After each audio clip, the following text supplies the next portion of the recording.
por el diablo, dice el Evangelio según San Mateo. Y de esta forma, terminando ese desafío, ese reto tan intenso, él inicia el ministerio, él inicia ese trabajo extraordinario en el cual va a enseñar, va a sanar, va a buscar a las personas, a rescatarles. Y en este tiempo, ¿verdad?, se registra en el capítulo 5 del Evangelio según San Mateo uno de los acontecimientos más interesantes, más importantes del ministerio, cuando él dirige una serie de enseñanzas de una manera muy cuidadosa, muy sistemática.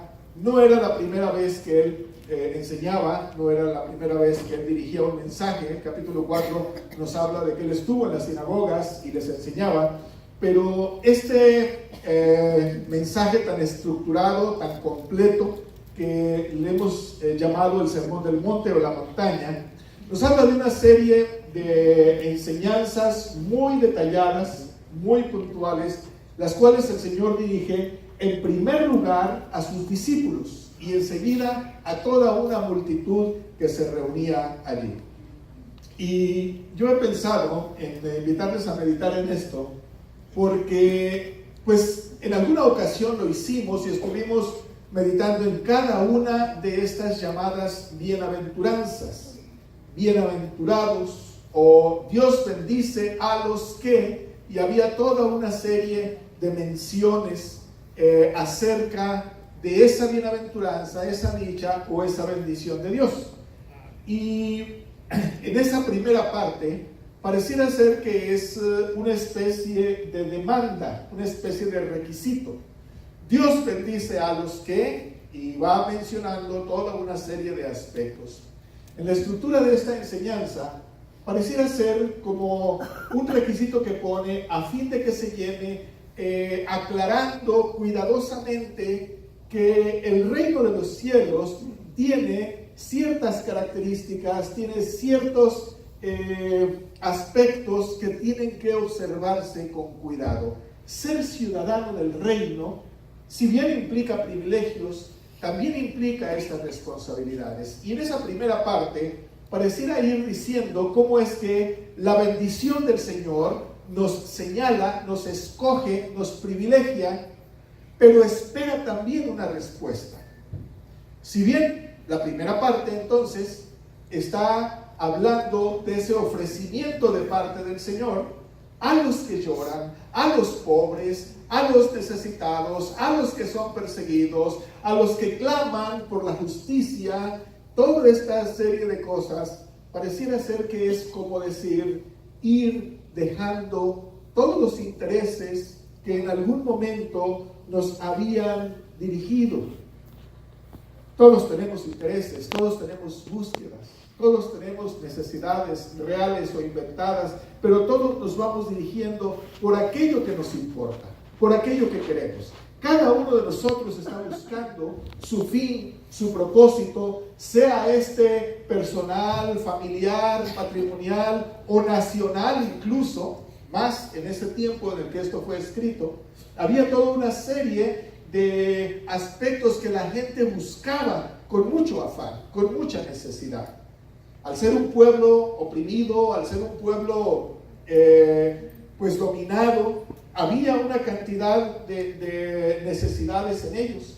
Y como decíamos, necesidades reales o necesidades no tan reales, pero que constituían ese móvil, esa motivación, ese interés que seguía la mayor parte de las personas. Y entonces, en esta primera parte, Dios bendice a los que, o bienaventurados los que, está hablando cómo ir saliendo de esos intereses a fin de hablar de los intereses del reino, de los intereses del reino de Dios. Y bueno, no lo voy a mencionar todos esos versículos, como les comenté, ya meditamos en ellos, pero enseguida él habla ahora de algo que constituye la manera de ser de estos ciudadanos del reino. Él ya había sanado gente, él ya había atendido a las personas, les había dirigido mensajes, había demostrado ese llamado mesiánico, y cuando digo mesiánico me refiero a esa unción que él tenía cuando se dirigía a la gente, enseñaba, sanaba, convocaba, y las personas eran transformadas. Físicamente sí eran sanados, emocionalmente, pero también espiritualmente, cuando empezaban a ver la realidad de aquello que habían anunciado los profetas. Muchos siglos antes, o varios siglos antes, lo habían anunciado los profetas y pareciera ahora hacerse realidad en la persona de Jesucristo. Y si bien habló entonces de una característica muy interesante, ustedes la recordarán, ustedes son la sal de la tierra, yo me quiero referir a la segunda característica de estos ciudadanos del reino, pero que es ahora no ya la demanda, bienaventurados los que, sino esto que nos diferencia, esto que nos constituye o esto que somos. Como si dijera, el Señor espera de ustedes, y entonces da esta mención o esta característica. Le titulo nuestro mensaje Luz en la Oscuridad. Y luz en la oscuridad, a diferencia de la luz eléctrica, a la que estamos tan familiarizados nosotros, en aquel tiempo eran lámparas de aceite, antorchas y otro tipo de artefactos que hoy en día nos parecerían primitivos, pero que esas lámparas de aceite estaban manufacturadas, hechas con ese propósito especial, una especie de recipiente y luego una pequeña mecha se encendía y de esta manera se alumbraba. Hace muchos años, en muchos lugares, sobre todo en las comunidades rurales, en México, se alumbraban con este tipo de artefactos, ¿no? Les llamaban candiles, lámparas de petróleo, etcétera, pero eran parecido a esto. Finalmente el petróleo es un aceite y en aquel tiempo, bueno, aunque no era ese aceite refinado, pero era un aceite también que servía de combustible para alumbrarse. Y la idea de tener en mente esta lámpara es básica para entender el mensaje. La referencia a la que hoy les quiero invitar que meditemos se encuentra en el Evangelio según San Mateo capítulo 5 versos 14 y 15, que nos dice: ustedes son la luz del mundo, como una ciudad en lo alto de una colina que no puede esconderse. Nadie enciende una lámpara y luego la pone debajo de una canasta. En cambio, la coloca en un lugar alto donde ilumina a todos los que están en la casa. Ahora, fíjense ustedes en esta ilustración que pone el Señor. Ustedes son la luz del mundo. Y cuando nosotros pensamos en la luz, pensamos en ese efecto de lo que ilumina algo. La luz del sol, la luz eléctrica, ¿verdad? De la energía eléctrica. Pero en este tiempo la luz tenía un significado muy particular, muy importante. El libro del profeta Isaías se habla de que el pueblo que andaba en oscuridad vio una gran luz. Y esta es la misma referencia que toma posteriormente el evangelista para hablar de esto mismo y para introducir a Jesucristo como Mesías, esta gran luz. Y si bien Él es el ejemplo de esa luz que va a iluminar, en ese sentido espiritual, ¿verdad? Ahora el Señor pareciera compartir con los que lo están escuchando este mismo efecto. Ustedes son la luz del mundo. En este momento, la luz no está referido específicamente, como en el versículo que sigue, a la lámpara, sino al efecto de iluminar. Ustedes son quienes iluminan el mundo. ¿Quién es el mundo?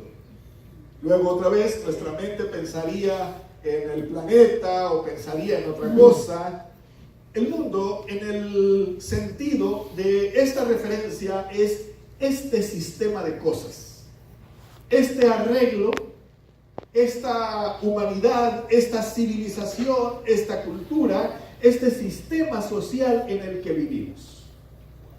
Si ustedes son la luz del mundo, quiere decir que este sistema está a oscuras.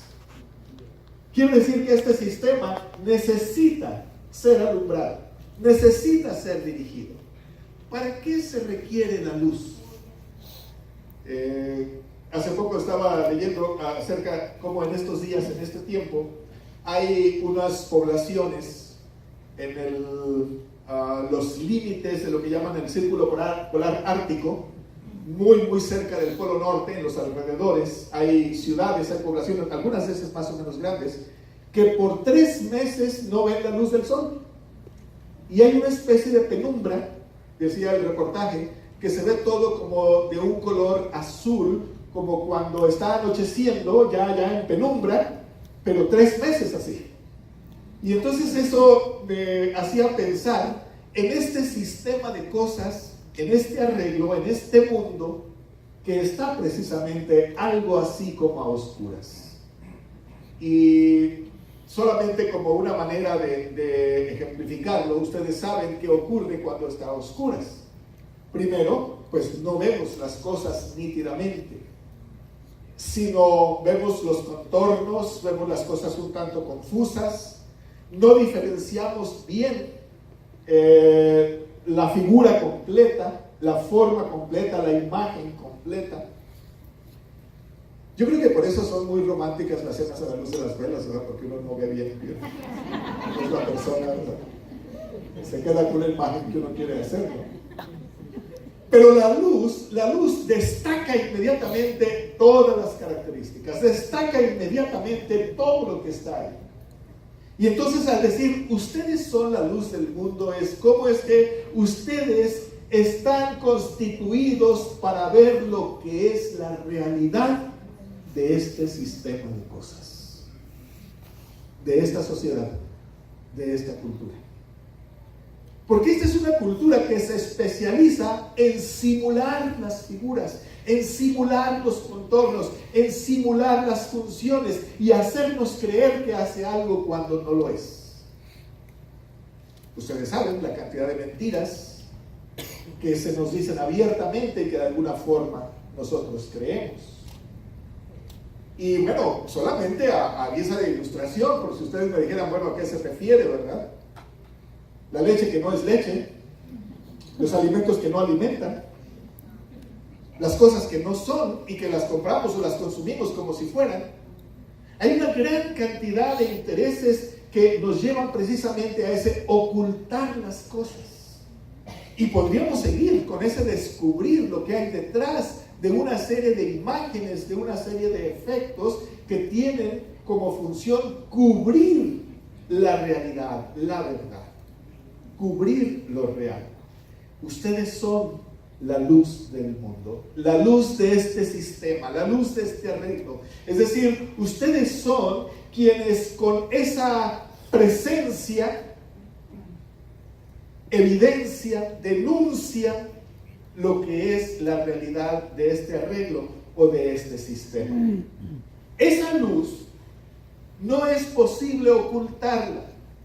Es como si fuera una ciudad en lo alto de una colina que no puede esconderse. Y aquí la referencia es muy directa para los que leyeron esto en su tiempo, ¿verdad? Para quienes fue escrito, la referencia era muy directa a la ciudad de Jerusalén. La ciudad de Jerusalén construida en lo alto de una loma, de un cerro, que los judíos cuando venían a la fiesta anual, desde que se iban acercando iba siendo visible la muralla de la ciudad o la fachada del templo, que desde lejos destacaba y se miraba inmediatamente como una ciudad en lo alto de una colina. Difícil poder evitar acordarse de que se refería a Jerusalén. Jerusalén era la ciudad de Dios. Jerusalén, ahí estaba la habitación del Señor, el templo, aquel construido por Salomón, pero posteriormente por Herodes. Esa ciudad tenía un significado, una connotación muy especial. Ustedes son entonces como ese conglomerado, ese grupo de personas, son esa colectividad que no puede esconderse, que es perfectamente visible. como si dijera, desde kilómetros de lejos está inmediatamente a la vista. Son entonces un punto de referencia que no es posible ocultarse, no es posible dejar de verlo. Ustedes son la luz del mundo. Y como una aclaración, dice, nadie enciende una lámpara, ahora sí, ya no se refiere al efecto de iluminar, sino al artefacto, a ese aparato, ¿verdad?, con una lámpara y luego la esconde debajo de una canasta. Esa es una especie de figura, una especie de comparación contradictoria. Nos dice lo contrario para afirmar lo que nos quiere decir. ¿A quién se le ocurriría encender una lámpara y colocarla debajo de una canasta? Es decir, esto es algo, ¿cómo decir? Contradictorio, esto es algo pues totalmente ilógico. En cambio, la coloca en un lugar alto donde ilumina a todos los que están en la casa. ¿Por qué nadie enciende una lámpara y luego la pone debajo de una canasta? Porque la lámpara está diseñada y lo que se busca es que ilumine. Pero ¿quién haría eso? ¿O quién intentaría ocultar la luz? Solamente alguien a quien no le interese que se vean las cosas, a quien no le interese ese efecto de iluminar, de alumbrar lo que está a su alrededor. Y a quien no le interese eso, por alguna razón, haría una cosa tan ilógica, tan tonta me parece a mí, como ponerla debajo de una canasta. Pero la persona que la enciende con el propósito correcto, entonces la pone en un lugar alto. Y entonces ahí sí va a iluminar a todos los que están en la casa. Es decir, se van a dirigir muy bien por esa luz. Esa luz va a poder permitir que las personas se orienten, se ubiquen y hagan lo que deben hacer porque observan con cuidado lo que hay alrededor. Ustedes son la luz del mundo. Sin embargo, esta lámpara, este aceite, este efecto iluminador, también tiene un componente, tiene un contenido, tiene algo que a nosotros nos podría pasar un poco de largo, podríamos pasarlo por alto porque no estamos tan familiarizados con las lámparas y con el aceite.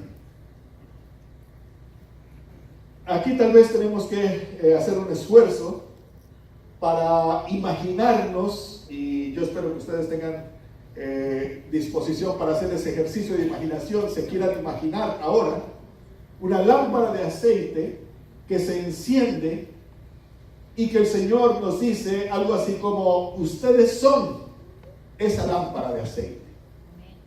Pues hasta ahí suena bonito, y si la lámpara está bien hecha, pues con mayor razón. La lámpara también tiene componentes para nosotros decorativos o bueno, incluso mágicos, como la lámpara de Aladino, ¿no? Pero cuando está hablando de que ustedes son la lámpara y nos habla del aceite, hay un componente por ahí que les digo, si no lo identificamos, podríamos pasarlo por alto. El aceite se consume y al consumirse termina su función. El aceite no se consumiría si no se enciende. Pero ¿para qué sirve una lámpara que no se enciende? ¿De adorno? La lámpara es para encenderse, pero se va a consumir. Ustedes son la luz del mundo.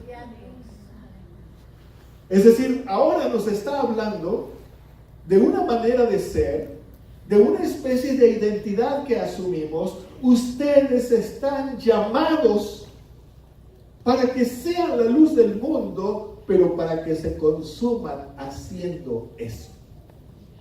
Ese es su llamado, ese es su identidad, ese es su propósito. Para eso han sido llamados. Ustedes son las personas que tienen ese privilegio de iluminar, de poner a este sistema de cosas en su verdadera dimensión. Ustedes están puestos para confrontar a este sistema de cosas de tal manera que no siga engañando. porque solo si está en la penumbra, si está en la oscuridad, va a seguir con esa función de ocultar, con esa función de engañar, con esa función de simular. Pero si ustedes cumplen su función y son la luz del mundo, entonces ustedes están llamados a impedir ese engaño, a detener ese movimiento, pero a consumirse en el proceso. Así como ustedes se quedan callados, me imagino que se quedaron los que lo escuchaban. Porque si bien debe ser todo un privilegio ser la luz del mundo, también tiene un precio. Y fíjense cómo la lámpara con el aceite no está diseñado para acabarse instantáneamente, no es un cerillo. Ustedes saben a lo que me refiero, el fósforo, ¿verdad? Que se enciende, da una luz muy grande, pero inmediatamente se apaga, no dura mucho. No es pólvora que se enciende y rápidamente ilumina y rápidamente se apaga. No. El aceite produce una flama que a lo mejor no es demasiado intensa, demasiado brillante, pero permanece durante un buen tiempo. Y entonces su función es permanecer ese tiempo, tener esa función de alumbrar, tener esa función de orientar de tal manera que este sistema que llamamos mundo sepa que no puede esconderse, no puede continuar haciendo esta obra del príncipe de este mundo, sino que tiene como propósito que la luz inmediatamente ilumine todo esto. Claro que no siempre es algo muy fácil y muy sencillo, y creo que es la razón por la cual nos dice en el versículo 15 esto de que nadie enciende una lámpara y luego la pone debajo de una canasta, como queriendo ocultar de que no hay ninguna lámpara ahí. Y pareciera esto llevarnos entonces a aquellas situaciones, aquellas circunstancias en las cuales ser esa luz es exponerse a sufrir cualquier tipo de rechazo, cualquier tipo de denuncia, cualquier tipo de amenaza, ¿verdad? Porque imagínense ustedes cuando se alumbra una habitación donde quienes están ahí no quieren ser alumbrados, entonces así como que apaga la luz, ¿verdad? Quita esa luz, o quítamela de la cara o lo que sea, pero quita esa luz. ¿Por qué? Porque no quiero ser visto, o no quiero ver, o no quiero orientarme, no quiero que me vean. Y entonces pareciera ser que esta ilustración nos lleva por ahí. Bueno, no es para que se oculten, no es para que se escondan, en cambio es para colocarla en un lugar alto e iluminar a todos los que están ahí. Ciertamente, ser esa lámpara implica, como decíamos, cumplir una función. Y si el Señor le está diciendo a estas personas, ustedes son la luz del mundo, recuerden que en primer lugar, este mensaje iba dirigido a sus discípulos. Y enseguida había una multitud que seguía al Señor y también escuchaban el mensaje. Y el Señor está diciendo ustedes, no está diciendo solamente mis discípulos, está diciendo ustedes, con dedicatoria a los discípulos, pero a todo aquel que lo quiera escuchar. Nadie va a recibir el mensaje del Señor si no es dirigido por el Espíritu del Señor. Recordarán ustedes que en muchas ocasiones el mensaje del Mesías Jesucristo fue rechazado, fue resistido. Y en más de alguna ocasión muchas personas no quisieron aceptar su anuncio. ¿Quién va a aceptar ese anuncio? ¿Quién iba a aceptar estas palabras? Porque en sí mismas eran suficientemente fuertes, suficientemente exigentes, como para que no cualquiera quisiera hacer eso. ¿Quién se quiere consumir? ¿Quién quiere consumir su vida? Y yo creo que pues, no debe haber muchos voluntarios, ¿verdad? En aquel tiempo no creo que haya habido demasiados. Pero cuando el Espíritu del Señor es el que está hablando y ha hecho su efecto y ha hecho su llamado en nosotros, entonces ya no respondemos por lo que quisiéramos hacer. Ya no respondemos por lo que nos interesa hacer, sino respondemos por lo que el Señor produce en nosotros. Ustedes son la luz del mundo. Hay personas a veces que les va a quedar muy claro y van a decir, sí, lo entiendo, lo acepto. ¿Qué pasaría si quisiéramos aplicar a nuestros días y a nuestro momento estas expresiones del Señor, este mensaje del Señor? ¿Qué pasaría si lo aplicáramos a nuestro momento? Y dijéramos, por ejemplo, cada uno de ustedes ha sido llamado a esta iglesia, a esta congregación, para agotarse, para emplearse a fondo, para invertir todo su ser en iluminar a esta comunidad. Puede haber alguien, como los amenes que escuchamos, que digan así como, a lo mejor yo en lo personal diría no, pero dirigido por el Espíritu del Señor digo amén. Amén. Y cuando nosotros pensamos, dirigidos por el Señor en hacer esto, entonces quiere decir, es como si diéramos un paso adelante en salir, dejar atrás nuestros intereses, nuestras motivaciones personales.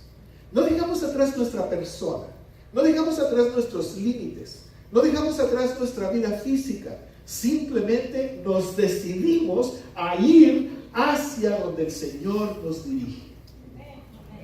Y decimos algo así como, si yo me dirigiera por mis propios intereses y hiciera lo que yo quiero, no diría amén. Si yo me dirigiera por mis propias debilidades y por mis propios problemas, no diría amén. Es más, no tengo ganas de decir amén. Pero algo dentro de mí me impulsa, algo dentro de mí me lleva adelante y entonces digo amén. Con todas mis limitaciones, con todas mis dificultades, con todas mis debilidades, digo amén. Y entonces, al decir amén, damos ese paso adelante y empezamos a consumirnos. En otras palabras, si no nos consumimos, no estamos alumbrando.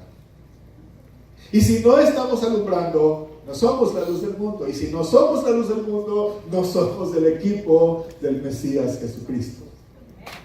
No hemos respondido a ese llamado. Pero en la medida en la que decidimos esto, y como decimos, solamente lo hacemos por el Espíritu del Señor, no porque seamos capaces, ni muy bien intencionados, ni muy bonitos, sino porque el Espíritu del Señor nos está eligiendo y nos está llevando y nos impide quedarnos sentaditos y calladitos. Es el que nos va moviendo y nos va diciendo, está bien, ahí estamos. Entonces llegamos a ser esa luz del mundo.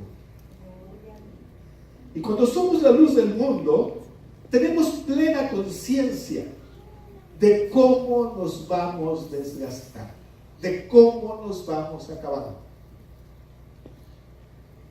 Yo pensaría, soy una lámpara con a lo mejor la mitad del aceite o menos de la mitad ya, ¿no? A estas alturas no creo que me quede mucho.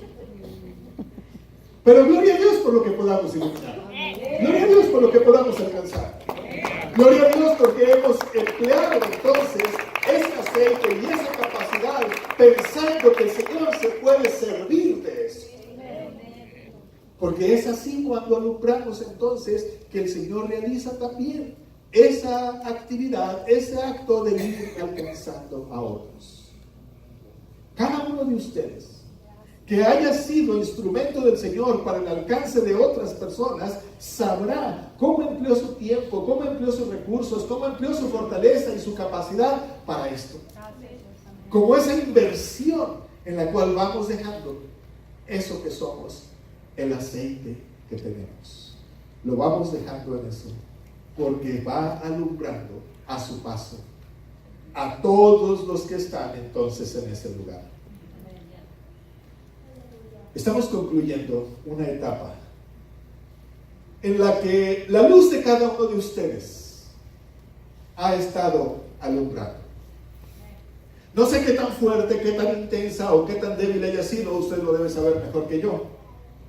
Pero como en la ilustración que nos ponía el pastor el domingo, con la vela que encendimos y que levantamos, cada uno de nosotros ha sido esa unidad de luz, de iluminación, que ha contribuido a que esta congregación brille, a que esta congregación alcance a otros.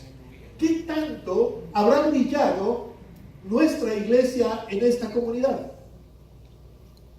Yo no lo sé, la verdad, no lo sé.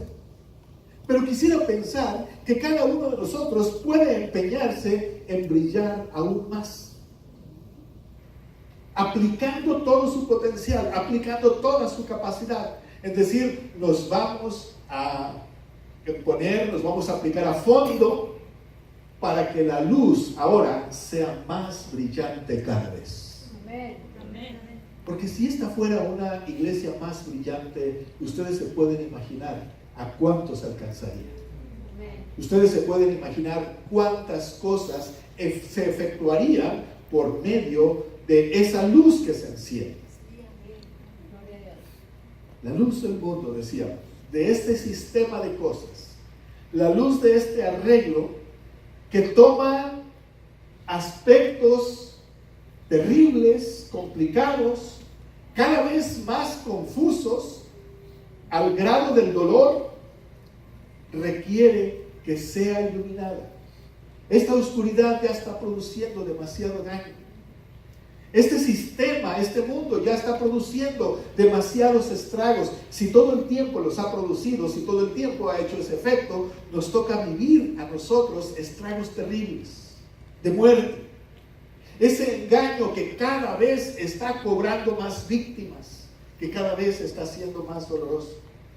Y que la única manera de contrarrestarnos es aplicando todo nuestro potencial en iluminar. Quiero decir, estas circunstancias requieren que usted y yo iluminemos más. Requieren que usted y yo nos empleemos más a fondo. Estas lámparas tenían una especie de regulador muy interesante. Si la mecha se sacaba un poco más, esa parte de tela o de hilo grueso que se empapaba en aceite, si se sacaba un poco más, la superficie o la parte de la mecha que se encendía era más grande, iluminaba mucho más, pero se acababa más rápido el aceite. Sí. Esa especie de regulador. ¿Y saben por qué les comento esto? Porque a lo mejor nosotros quisiéramos dosificar con mucho cuidado la flama, ¿verdad? No le hace que ilumine poquito, pero que duremos más. Pero entre más iluminemos, el objetivo del Señor se alcanza a más personas. Ustedes son la luz del mundo. Ahora nosotros tendríamos que responder: ¿aceptamos ser la luz del mundo? O como más de alguno que escuchó al Mesías, con muy bonito mensaje, correcto, pero no gracias, ¿verdad? Hay el relato de un joven que pues era muy rico y que pues cuando el Señor le expone cómo es que debe consumir su aceite, ¿verdad? Él se fue porque tenía mucho. Así como diciendo, bueno, no es eso exactamente lo que yo quiero. Cada uno de nosotros tiene sus propios intereses, cada uno de nosotros tiene sus propias necesidades, y ahora nosotros estamos ante esta pregunta, o más bien ante estas circunstancias en las que el Señor nos hace este llamado y nosotros tendremos que afirmar o no lo que hacemos. Ahora yo les invito a lo siguiente: ustedes son la luz del mundo. Yo no sé qué calidad de luz, qué intensidad de luz cada uno de ustedes quiera hacer, pero sí les invito a que respondamos al Mesías. Ustedes saben que si ustedes me dicen a mí, pues no ganamos demasiado. Sí nos podemos poner de acuerdo, sí nos podemos organizar en hacer muchas cosas, pero la parte más importante es la respuesta que ustedes dan al Señor. Y esa es la que yo les invito ahora a hacer. Así que les invito a que se pongan de pie y que ante el Señor ustedes digan si aceptan ser la luz del mundo.